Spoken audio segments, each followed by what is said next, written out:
こんにちは。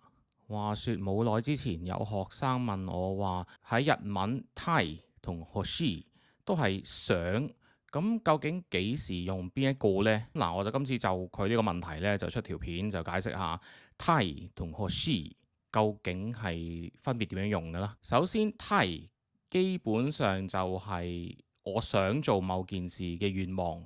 你話講出嚟點樣用呢？我哋攞個動詞嘅 mass form 啦，個 mass 型啦，攞走咗個 mass，然後加個た喺後邊，已經表示到呢個係自己想做嘅某個行為。例如行きたい就係想去啦，食べたい想食，見たい想睇，即係話本來用 mass 係代表你去做一樣嘢，換咗做た就變咗係想做一樣嘢。我哋再睇翻頭先嘅例子啊，行きます就係去一個地方，行きたい就係想去一個地方，食べます就係食一樣嘢，食べたい就係想食一樣嘢，見ます就係睇一樣嘢，見たい就係想睇一樣嘢。行きたい、食べたい、見たい全部都係い擺喺最尾，亦即係話佢係形容詞，亦都係い形容詞，所以係可以演變為行きたくない、行きたかった、行きたくなかった。例如仕事に行きたくない，即係話我唔想返工。如果你話コンサートに行きたかった，就係話嗰場演唱會我本來好想去嘅。咁你見行きたかった即係 past tense 啦，過去式啦。咁點解用過去式呢？就係話本來好想去啊嘛，即係嗰場演唱會係之前已經開完㗎啦。咁你嗰陣時好想去，但係結果去唔到，所以係行きたかった。你而家行きたい都去唔到，所以係行きたかった。如果你話結婚式なんかに行きたくなかった，即係話嗰啲乜鬼婚宴我唔想去。點解呢一個會係過去式呢？就係通常你咁講嘅時候呢，就係你已經俾人焗去咗。譬如人哋有個你唔中意嘅同事請飲，你焗住要去，焗住要俾人情。去完之後翻嚟就可以咁講啦。あいつの結婚式なんか行きたくなかった。あいつの結婚式なんか行きたくなかった。直譯就係嗰條友擺乜嘢酒，我根本唔想去。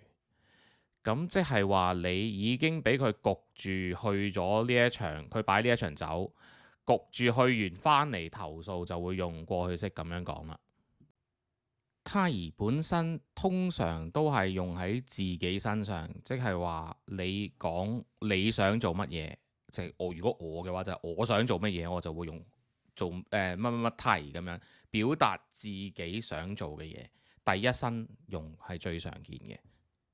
如果用喺第二、第三人稱上呢，通常9成9都係發問嘅時候先至會咁樣用。例如お寿司を食べたいですか？お壽司を食べたいですか？你想唔想食壽司啊？或者どこへ行きたいですか？どこへ行きたいですか？你想去邊啊？不過呢一個用法係要記住，有時會令人覺得你冇禮貌嘅，所以用嘅時候小心啲。除非你係同對方好熟，唔需要咁拘謹嘅時候，就可以咁樣問咯。如果你直接話佢想做乜嘢，可唔可以話彼は日本に行きたい？得唔得呢？係唔可以話錯，但係唔會咁用咯。聽起嚟會好唔自然。通常會點樣講呢？就係要用たがる，就係變咗做一個動詞。所以如果你話佢想去日本，就會變咗做彼は日本に行きたがっている。彼は日本に行きたがっている。咁即係話佢想去日本，但係點解要用たがっている？即係點解要用現在進行式？而唔係就咁而 kita tagaru 咧，就係因為你係表示佢而家想去日本係現在進行中嘅，即係佢而家呢一個 moment 佢係想去日本嘅，所以就要用翻呢個現在進行式。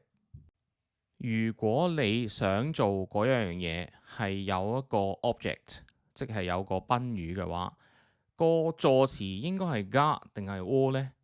一般嚟講，通常都會用加嘅，因為你想做乜嘢嘢，個 object 先至係個主角，所以用加就係強調翻嗰一樣嘢本身。例如バスケがしたい、バスケがしたい，即係好出名嗰句啦。安西老師，我想打籃球啊，嗰句台詞啦。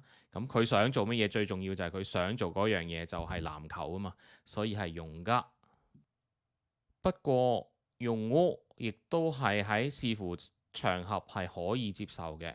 例如呢一句可能冇咁多人識，或者更多人識，我唔知啦。